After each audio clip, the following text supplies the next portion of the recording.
May 19, 1983. A quiet road outside Springfield, Oregon. A car screeches into the hospital parking lot, horn blaring. Inside, 3 children, all shot at close range. Their mother, Diane Downs, rushes in shouting that a man tried to hijack her car and opened fire on her family. But almost immediately something felt off.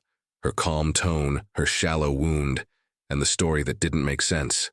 Detectives questioned Diane that night. She claimed a bushy-haired stranger had stepped into the road, demanded her car, and shot her kids when she refused. Yet her own gunshot wound was superficial, barely a graze, and the distance to the hospital didn't match her timeline. When asked why she hadn't sped straight there, she said she didn't want to damage her new car.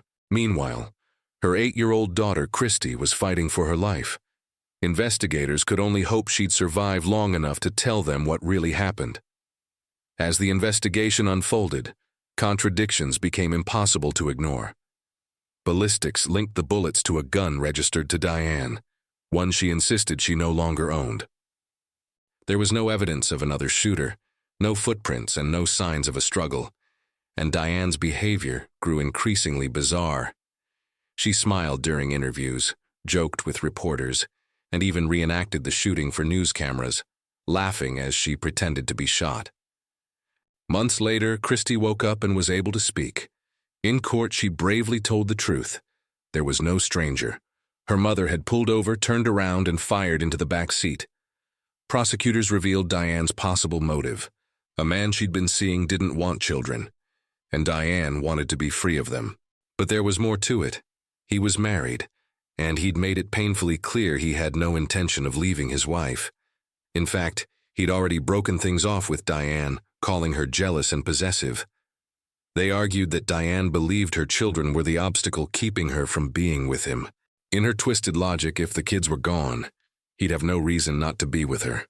Prosecutors described it as an act of cold, calculated selfishness, driven by narcissism and obsession, not by any sudden loss of control.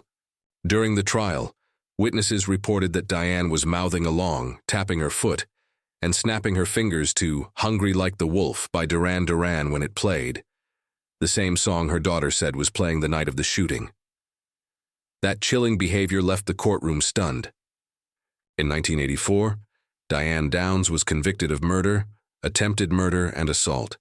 She was sentenced to life in prison plus 50 years, where she remains today.